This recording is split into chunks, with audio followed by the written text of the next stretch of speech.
그 2025년 7월 8일 어제 날씨가 서울에서 37.8도라고 얘기를 하니까 아마 이런 무더위를 느끼시기가 거의 한 118년 만에 무더위라고 얘기를 하는데 정말 이루 말할 수 없는 최대의 무더위가 아닌가 하는 생각이 듭니다.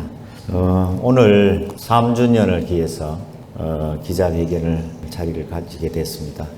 이렇게 참석해 주신 많은 우리 언론인 여러분 그리고 또 존경하는 시민 여러분 반갑습니다. 지난 3년 때로는 따뜻하게 그리고 때로는 날카롭게 지켜봐 주셨습니다. 모든 말씀엔 고향을 향한 우리 진심이 담겨 있었습니다. 감사드립니다. 세상은 전구를 발명한 날이 아니라 그 불이 실제로 켜진 순간부터 밝아졌습니다. 정책도 같습니다. 사실 뜻이 좋다고 다 빛나지는 않습니다. 현실을 밝혀줄 때 진짜 정책이 됩니다. 소음 없는 전동차를 도입한 도시들이 있습니다. 하지만 너무 조용해서 보행자 사고 위험이 커졌습니다. 세입자를 보호하겠다던 법도 있었습니다. 결과는 전세가 폭등, 패닉 바잉이었습니다. 현실을 놓친 좋은 명분은 결국 외면을 받습니다. 저는 그런 정치와 결별했습니다. 좋은 말보다 쓰이는 정책을 선택을 했습니다. 가장 아픈 곳부터 고쳤습니다. 시장이 동마다 한 130을 찾아갔습니다. 접수된 민원 435건 중 78%를 해결했거나 해결 중입니다. 오래 막혀 있었던 곳부터 열었습니다. 킨텍스 제3 전시장, 일산 테크노밸리 공사가 시작됐습니다. 메마른 창릉층과 공릉층 물길을 다시 틔웠습니다. GTX, 서해선, 교외선 3개의 철도가 열렸습니다. 서울 출퇴근 시간이 3분의 1로 줄었습니다. 십수년 방치된 대곡 역세권 땅도 지식융합단지라는 새 이름으로 태어납니다. 돈이 없다고 멈추지 않았습니다. 공모사업으로 4,700억 원을 끌어왔습니다.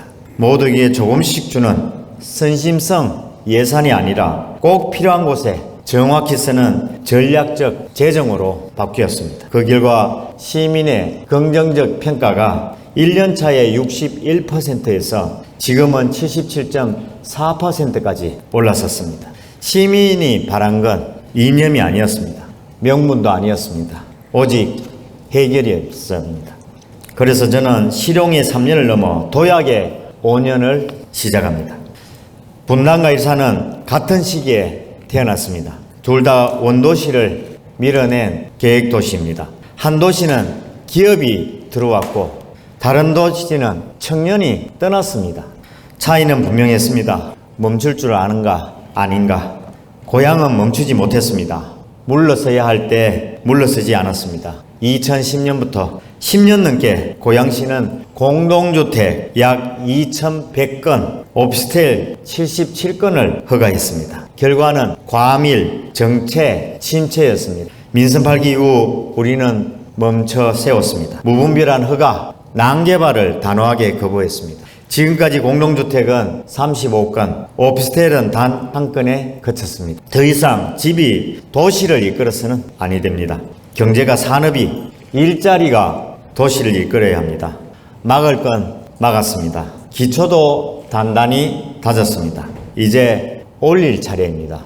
고향 경제 빌드업 할 시간입니다. 고향은 수도권에서 가장 빠르게 늙어가는 도시입니다. 11만 자영업자는 내수에 갇혀 버티고 있습니다.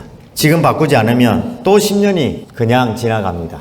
1962년 박정희 대통령은 말씀했습니다. 수출로 먹고 살겠다. 세계 누구도 시도하지 않던 수출 5개년 계획 결단 하나로 밀어붙였습니다. 그 결단이 대한민국을 바꿨습니다. 고향도 결단해야 합니다. 적당히 사는 도시에 머물 것인가, 진짜 잘 사는 도시로 올랐을 것인가. 지금부터 5년이 그 갈림길입니다. 떠나는 사람을 탓하지 않겠습니다. 고향으로 들어올 이유부터 만들겠습니다. 그 해답이 바로 지노믹스 5개년 계획입니다. 고향을 가르는 두 개의 선이 있습니다. 3호선과 경의선입니다. 그 사이에 주거가 밀집된 레드존이 있습니다. 남쪽은 블루존입니다. 한강을 따라 일산 테크노밸리부터 덕은까지 첨단 산업이 고향의 경제 신장입니다. 북부는 그린존입니다. 그린벨트와 군사지역, 외곽이라는 이유로 잊혀진 땅이었습니다. 이제 스마트팜과 영상문화산업으로 미래를 심겠습니다. 블루존과 그린존 위에 고향만의 방식으로 5대 성장 전략을 얻겠습니다. 고향은 더 이상 서울의 값싼 대안이 아닙니다. 기업과 함께 크는 도시, 실패마저 환영받는 도시, 바로 점프노믹스 고향입니다. 고향은 기업이 지금이 아닌 다음을 품습니다. 스타트업, 예비 유니콘 같은 점프업 기업 1,000개를 고향에 모으겠습니다. 본사는 서울에 있어도 괜찮습니다. AI 연구소, R&D 센터, 신사업본부 같은 미래본부는 고향이 품겠습니다. 성과는 이미 나와 있습니다. 경기 북부 최초 벤처기업 육성 촉진지구 지정, 반년 만에 기업수 8% 증가, 일자리 1,000개를 창출했습니다. 이제는 확장입니다. 고향 전역으로 점프업 벨트를 만들겠습니다. 전략의 핵심은 바로 고향 경제자유구역 지정입니다.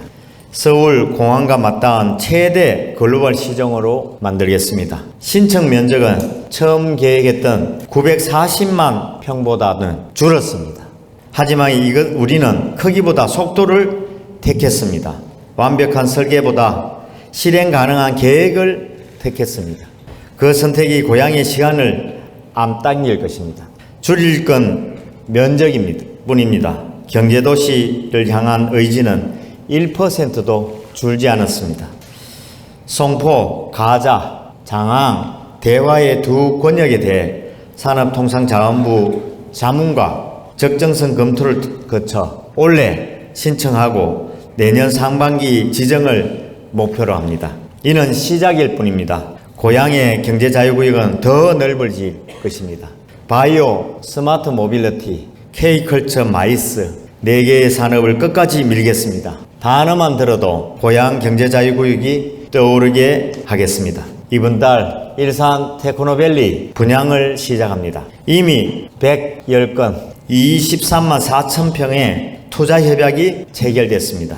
2026년까지 고양시 도심 한복판에 바이오, 스마트 제조, 미디어가 집약된 첨단 산업단지를 완성하겠습니다.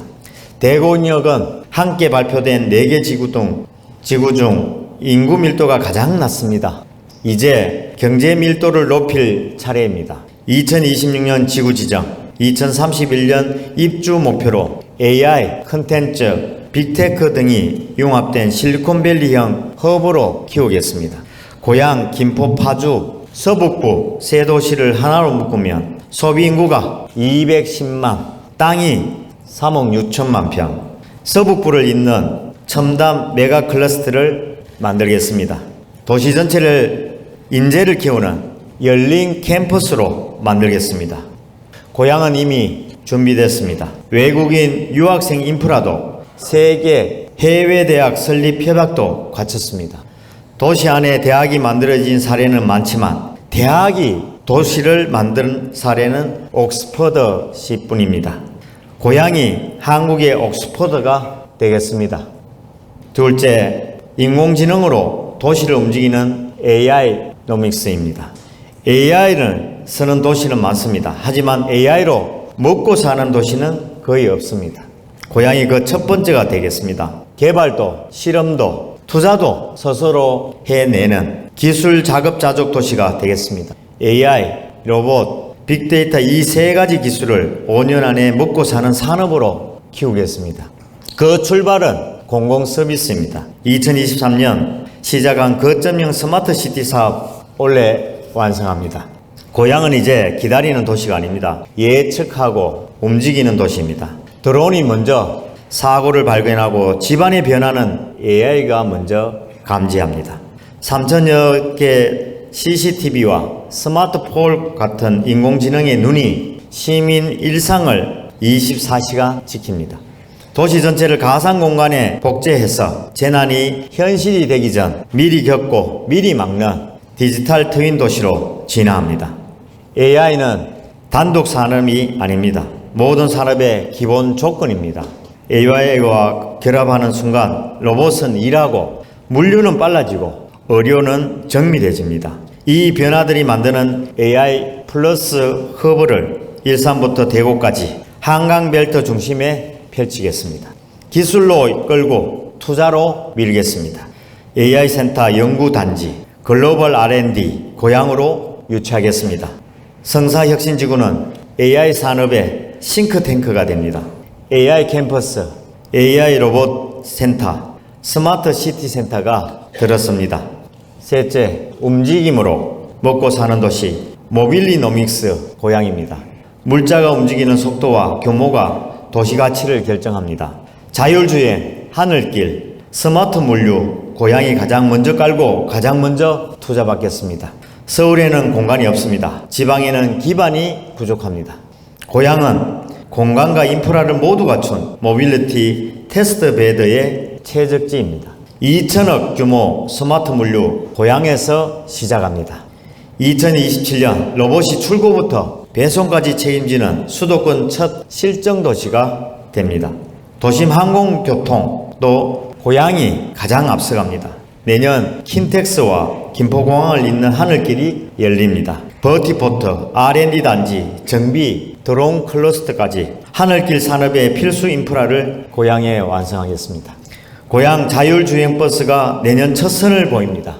거리마다 촘촘한 IoT 센스, 통행속도를 20% 높인 스마트 교차로까지 정체도, 대기도, 낭비도 없는 산무교통 시스템을 완성하겠습니다. 넷째, 고향은 한국의 브로드웨이, 페스타노믹스로 도약합니다. 고향은 무대의 도시입니다. 80년대 예술인의 직결지였던 백마역, 킨텍스, 호수공원, 아람 어울림누리, 세계 방송사, 종합운동장까지 무대는 늘 있었습니다. 이제 그 무대를 브랜드로 완성할 차례입니다. 고향 종합운동장을 공연장으로 바꾼 지 1년, 관객 69만 명이 찾아왔습니다.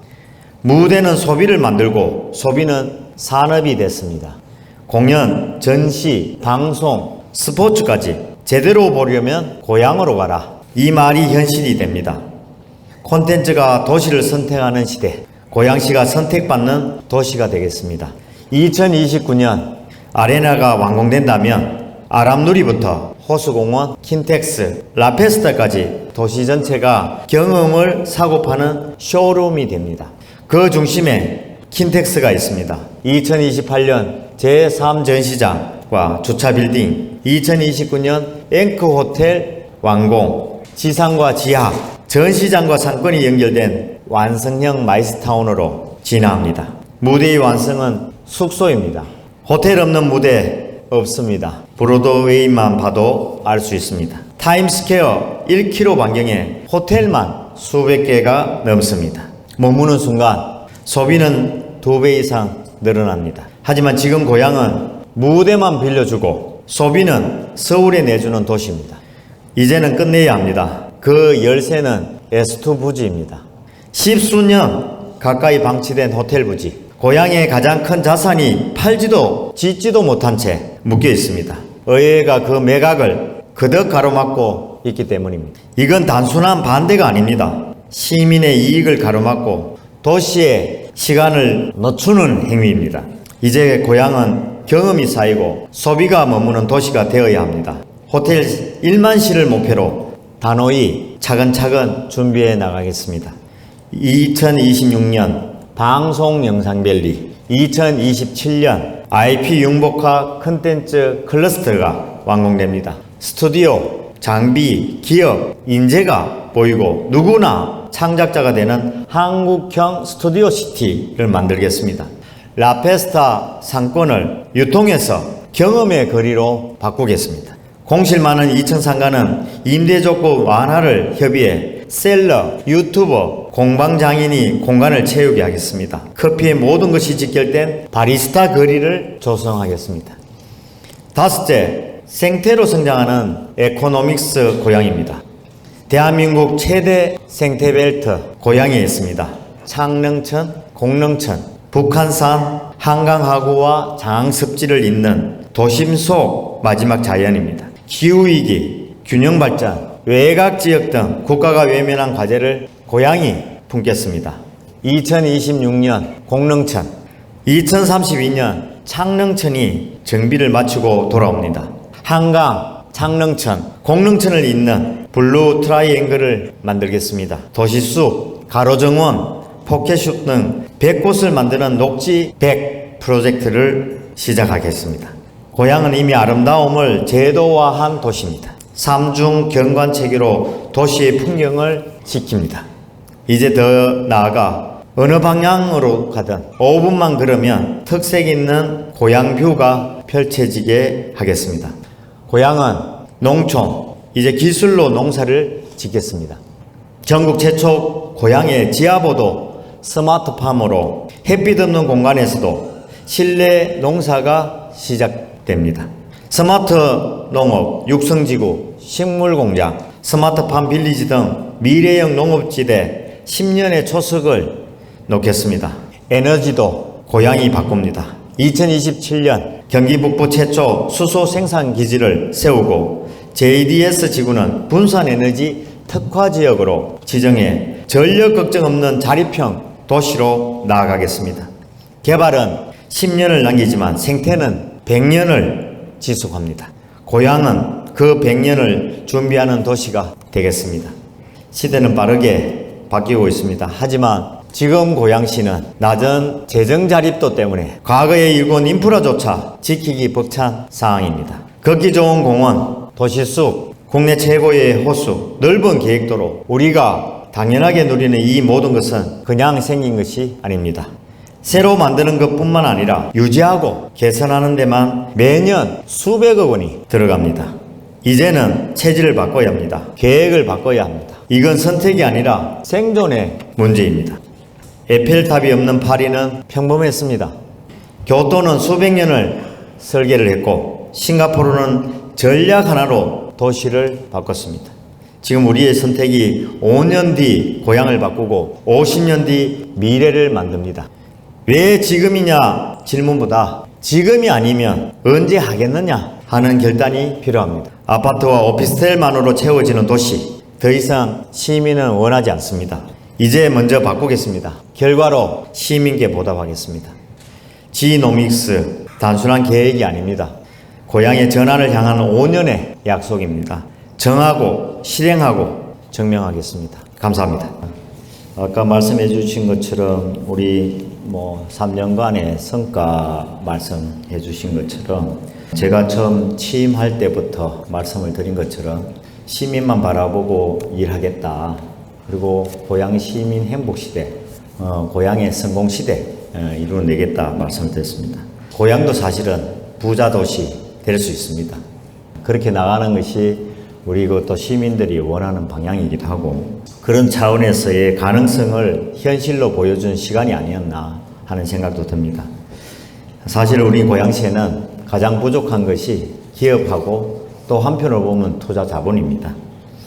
일할 곳이나 투자할 땅, 돈이 도는 구조가 사실은 절실했지만은 그 누구도 그동안 엄두를 못 냈습니다. 다 아시는 것처럼 고양시에는 기업 들어오는 요건이 엄청 까다롭습니다. 여기는 기업을 하지 말라고 얘기하는 정도의 규제로 묶여져 있었습니다. 근데 그것을 푸는 것이 사실은 그 환경을 전환시키는 최고의 과제이기도 했습니다. 그 첫 번째 변화의 땅을 만들어내는 것이 바로 경제자유구역 지정입니다. 오늘 이 답변 말고도 또 말씀을 드리겠습니다만 이 경제자유구역 후보지 선정이 됐잖아요. 그때 될 때만 하더라도 940만 평 이렇게 하는 걸로 되어 있었는데 그 과정들이 아주 정말 지난한 과정들이었습니다. 그 다음 벤처기업 육성 촉진지구 지정 됐잖아요. 사실 아무도 지금까지 고양시를 벤처기업 육성 촉진지구로 지정할 생각 못했습니다. 지정되면 어떻게 바뀝니까? 기업이 들어올 때 취득세 50% 감면합니다. 재산세 50% 감면해 줍니다. 이런 조건들을 지금은 기업이 들어오면 3배를 더 중과합니다. 이런 문화가 우리 고양시에 형성되어 있었다는 거죠. 그리고 경기 북부 최초로 또 이렇게 지정이 됐다는 것 자체가 엄청난 일이라고 생각이 들고, 이 벤처기업 육성 촉진 지구는 무려 37만 8천 평에 해당합니다. 그리고 이런 중첩 규제로 인해서 비판만 받아왔는데, 이것을 새롭게 혜택을 받는 용지, 혜택을 받는 존으로 바꿨다는 겁니다. 그뿐만 아니라 뭐 교육발전 특구라든가 창릉천 통합하천 사업이라든가 스마트 시티 사업이라든가 이런 것들이 계속 진행이 되어 왔고요. 그리고 두 번째는 좀 새로운 변화를 만들었던 부분입니다. 사실 이거는 이런 지방자치단체, 우리 행정기관이라는 데서 잘 생각을 못하는 부분이죠. 전국에 우리나라에 월드컵 경기장을 지으면서 수천억이 듭니다만, 그 수천억이 든 월드컵 경기장 활용을 하고 있다는 데를 알고 계십니까? 아마 상암 운동장 말고는 제대로 활용하는 데가 별로 없을 겁니다. 근데 우리는 월드컵 경기장도 아닙니다. 메인 스타디움이죠. 이 종합운동장에 축구만 경기를 하도록 만들어져 있는 이 구조를 새롭게 변화를 해서 공연이 가능하도록 만들었습니다. 이 공연이 만들어지면서 어떻게 보면 우리가 갖고 있는 자원을 혁신적으로 활용하는 방안을 제시했다고 봅니다. 이 자체 공연장을 만들다 보니 자체 수익을 올리는 것은 물론 고양시 브랜드가 확 바뀌었습니다. 그래서 이름이 하나 만들어졌습니다. 고양콘이라는 이름이 들어보셨을 겁니다. 콜드플레이, 지드래곤, 블랙핑크, 카네 웨스트, 세븐틴, 이것뿐만 아니라 앞으로 우리가 또 준비하고 있는 오아시스, 트래비스 스캇, 이런 어떤 아티스트들이 우리 고양시에서 다 공연하고, 앞으로 BTS 지인과 그 제이홉은 공연을 했죠. BTS가 내년에 오도록 만들려고 합니다. 공연할 수 있도록. 이런 분위기 속에 그동안 사실 번거롭고 관리에만 치중되어 왔던 우리의 그 공간을 새롭게 변화를 시켰다고 생각합니다. 사실 이런 시도 자체가 그냥 어디에도 찾아보기가 아마 힘들 겁니다. 이것으로 인해서 우리가 또 잘 활용했는 것에 대한 상도 수상을 한 바가 있습니다. 두 번째, 우리 아까 경제자유구역 말씀을 해 주셨기 때문에 경제자유구역에 아마 지정 가능 여부에 대한 부분을 얘기하시는 것 같은데, 어려움 많습니다. 경제자유구역만큼 아마 힘든 부분이 없다고 생각합니다. 아까 마지막 가까이에서도 질문해 주신 이 충분한 시간과 논의의 어떤 부분도 필요하지 않느냐, 그걸 같이 제가 말씀을 드리겠습니다. 이게 뭐냐 하면, 우리 고양 경제자유구역은 신청을 한 시기가 2022년 2개월, 3개월 작업을 해서 신청을 해서 2개월 만에 후보지로 선정이 됩니다. 그게 11월 달입니다. 그러니까 제가 7월 1일 날 취임을 했으니까 그 첫날부터 정말 정신없이 그에 대한 내용을 준비를 해서 11월 달에 후보지로 선정이 됩니다. 대단하지 않습니까? 엄청난, 저는 뭐 도저히 상상이 안 될 정도의 빠른 시간에 그런 과정을 겪었다고 저는 생각합니다. 그렇게 해서 경기도하고 실시 계획에 가까운 구체적인 계획안을 1년간 준비를 해왔습니다. 그 준비한 1년이면 기간으로 보면 정확하게 2023년 11월이 돼야 되지 않습니까? 근데 제대로 안 됐습니다. 뭐 경기도에서도 계속 그 부분을 좀 딜레이하고 지연하고, 그 다음에 용역이 안 됐다 해서 그런 부분으로 연기가 되면서 이 완성된 시기는 2024년 정도에 만들었습니다. 그러고 난 다음에 이걸 신청서를 제출해야 될 거 아닙니까? 근데 그 신청되는 시기에 제출을 하는 시기가 또 1년을 보냈습니다. 또 1년을. 그리고 협의한다고 또 1년을 보낸 겁니다. 그래서 지금 같은 경우에 벌써 3년이, 꽉 찬 3년이 지내버린 겁니다.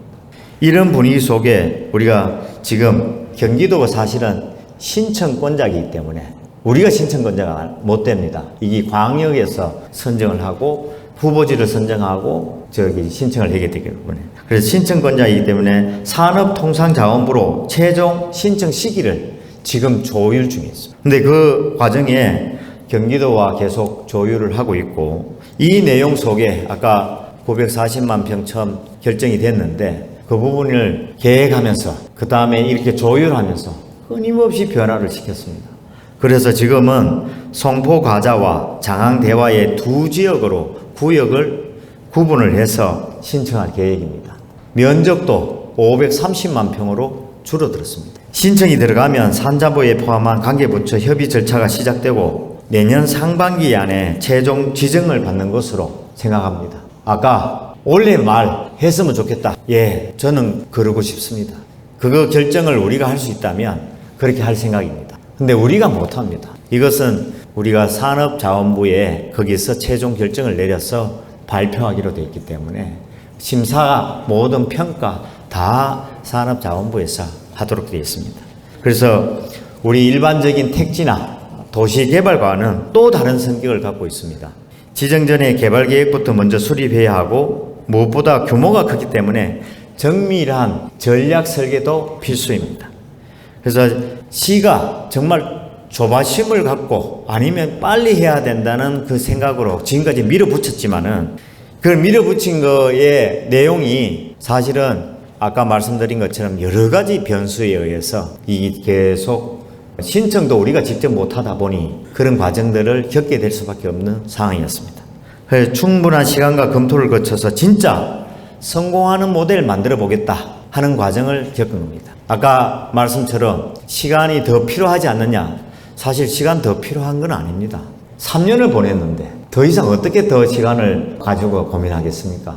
자, 개발 계획은 사실은 고향만의 이 지리적 장점과 또 기존 인프라에 대한 부분을 얼마든지 이렇게 내세우면서 준비를 했습니다. 바이오 정밀 의료나 스마트 모빌리티, K컬처, 마이스, AI 로봇 같은 이거 현실적이면서 지속 가능한 전략 산업 중심으로 계획을 짰습니다. 그 사이에도 수차례 걸쳐서 산자부와 전문가의 자문을 거쳤습니다. 지금 산자부의 그 자문을 지금 3번째 지금 받는 것으로 또 되어 있습니다. 이런 법정 절차와 함께 진행되고 환경이나 교통, 재해, 영향평가를 동시에 또 추진을 했습니다. 그리고 전문가와 기관과의 꾸준히 협의를 통해서 이 계획의 완성도를 점점 높여가고 계획의 완성도만큼 지정의 완성도를 높여가고 있습니다. 그리고 지금 사실 그 준비를 위해서 평가에 여러 가지 항목들이 있습니다만 그 중에 입주 수요가 확보되었느냐 그 얘기가 많이 나옵니다. 그 입주 수요 제가 해외를 왜 그렇게 열심히 비즈니스 하면서 다니겠습니까? 이런 일을 해내기 위해서 거기에 기업도 만나고 거기 기관도 만나서 우리 고양시에 올 수 있도록 해야 되지 않습니까? 가만히 앉아 있으면 누가 일부러 오겠습니까? 여기가 지정도 안 돼 있는데 결정도 안 돼 있는데 어느 누가 여기 관심을 가지겠습니까? 그런 여건에 대한 부분들을 제가 열심히 뛰어다니면서 그동안 했던 MOU를 봤더니 78건이고요. 투자 의향서가 96건까지 총 174건의 기업 입주 수요도 확보하고 외국 교육기관도 7곳의 유치 수요도 확보하고 있습니다. 고양시가 얼마나 또 선제적이고 또 꼼꼼하게 준비해 왔는지를 보여주는 겁니다. 이 내용은 사실 다른 어떤 경제자유구역 신청하는 도시에서는 상상이 안 되는 내용입니다. 이런 고민 안 합니다. 고양시가 가장 힘든 환경 속에서 이 지정을 받으려고 고민을 하다 보니 이 내용에 대한 부분들을 확실하게 만들어가기 위해서 이런 과정이 있었다고 말씀을 좀 드립니다. 고양경제 이제는 비약적으로 도약시킬 기회라고 저는 생각합니다. 그리고 보다 또 성숙한 또 숙성과 인내가 필요한 고난 난이도의 전략 산업이기도 하고요. 앞으로 우리 시민과 또 많은 분들의 응원과 관심 필요하다고 생각합니다. 사실은 아까 지정 시기 얘기하셨는데 상반기, 그게 내년 상반기에 하는 것을 또 하나의 목표이기도 하지만은 또 어쩌면 더 빠르게 하고자 노력을 지금 하고 있습니다. 그것이 결정이 되면 고양시는 새로운 전환, 새로운 분야의 방향이 완전히 바뀐다고 생각하셔도 무방합니다. 그 다음에 말씀해 주신 우리 청년 기본소득 지역화폐 요즘 말이 많죠. 그냥 받는 입장에서는 야 이거 왜 안 주냐 이렇게 얘기하시죠. 만약에 거꾸로 우리 지역화폐 먼저 얘기 드릴까요?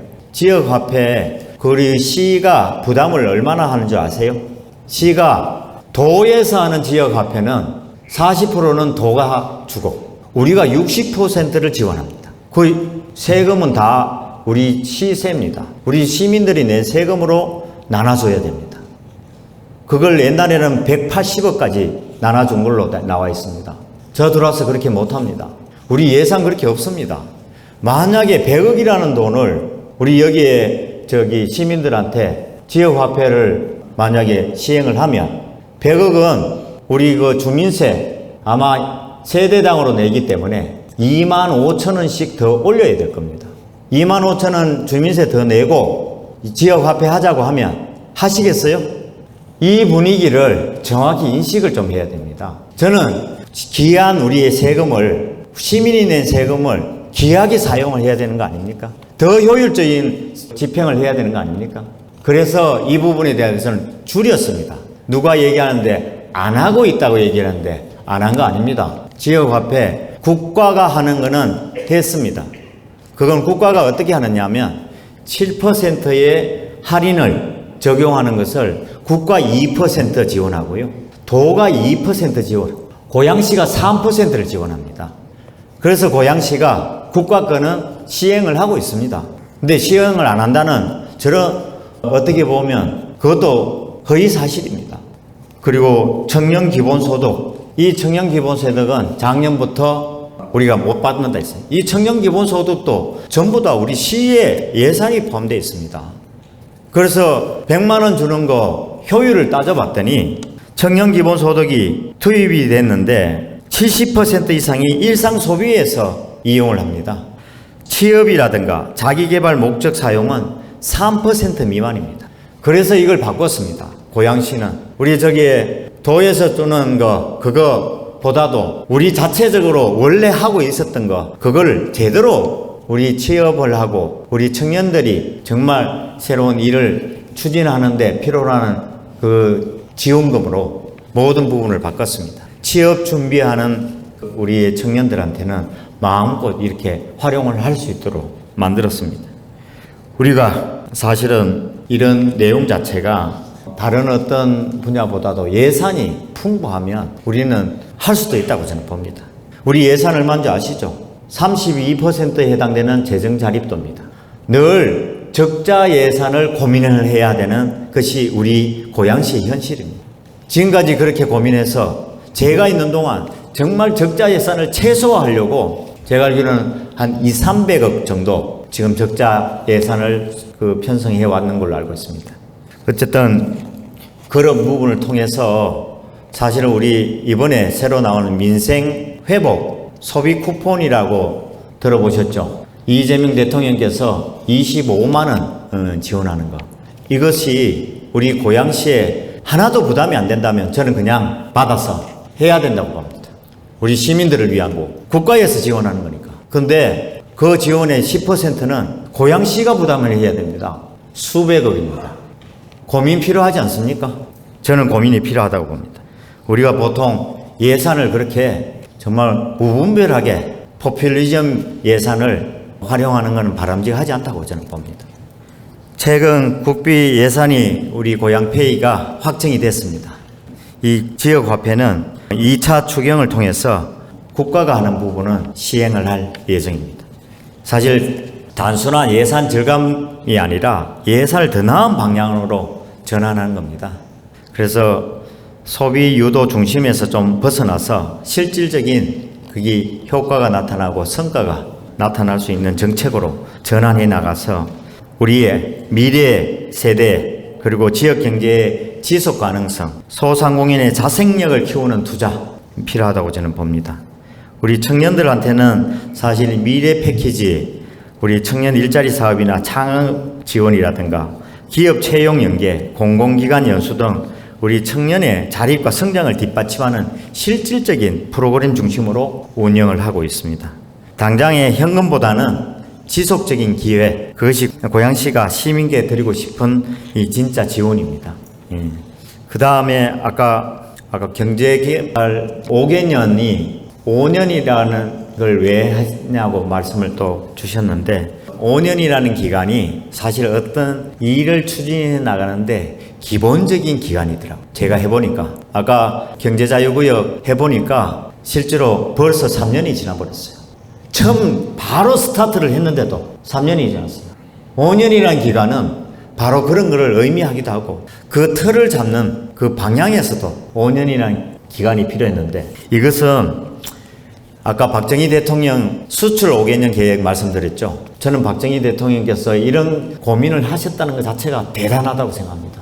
저도 동의하는 의미에서 이 5개년 계획을 수립을 하고 있습니다. 하여튼 경제발전 계획이 이렇게 가서 임기하고 상관없습니다. 고양시에 나가야 할 방향을 제시하는 부분이기도 하고 그걸 통해서 우리 고양시의 경제가 새로운 전환을 할 수 있는 하나의 시기라고 봅니다.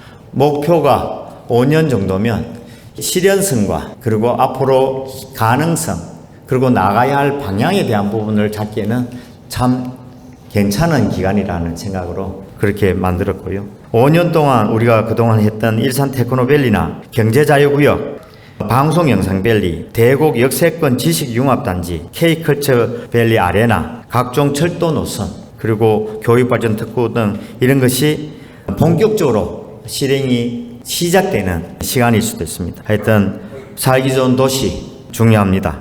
노인만이 아니라 청년이 살고 싶은 도시로의 전환이 또 필요합니다. 일자리와 기회, 그리고 기술과 문화가 함께 작동하는 도시, 이게 바로 우리 미래 고향의 도시가 아닌가 싶습니다.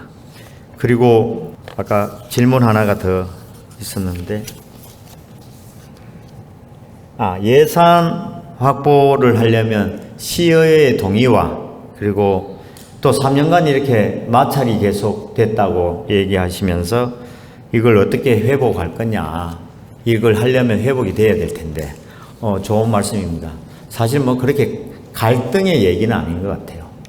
제가 지금까지 해보니까 우리가 보통 서로 협의하고 서로 많이 이렇게 논의해가지고 정리가 되면 모든 것이 다 잘 된다. 그렇게도 장담할 수 없는 부분이더라고요. 지금 같은 경우에는 그동안 갈등이라고 얘기하는 거는 우리 예산 다 잘랐잖아요. 그리고 우리가 하는 그게 집행부가 하고자 하는 일들을 예산으로 다 자르고 조례로 다 자르고 그 다음에 심의로 다 잘랐습니다. 그 내용 중에 하나가 우리 준예산 체제 우리 되는 거는 다 알고 계시잖아요. 그리고 한 번은 시책 추진비를 비롯한 업무 추진비 그리고 출장비 다 제로 만들었습니다. 하나도 일을 못하게 만든 그 과정이 있지 않았습니까?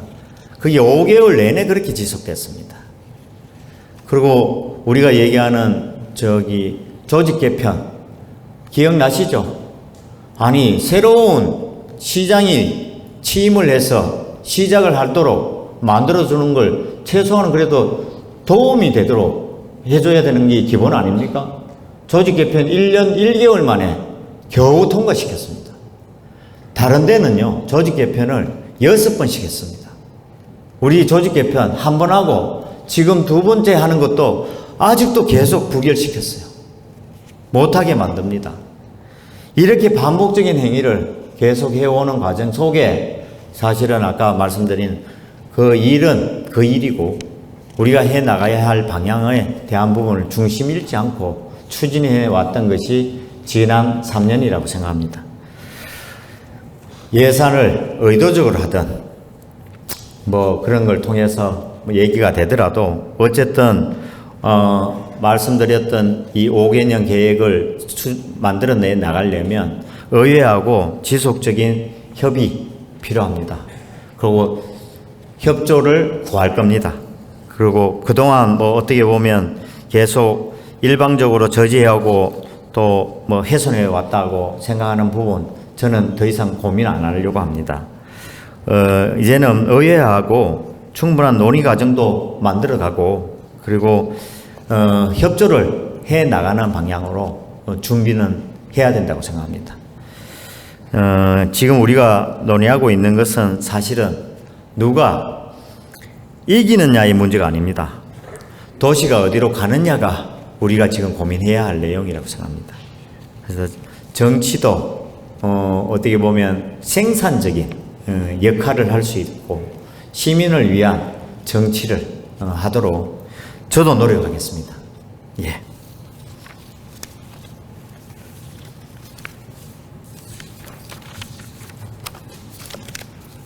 예, 시장님 감사합니다. 수고 많으셨습니다. 이상으로 오늘 기자회견을 마치도록 하고요. 오늘 정말 무더운데 여기 함께해 주신 어머니께 다시 한번 감사의 말씀드립니다. 참고로 오늘 저희가 보도자료를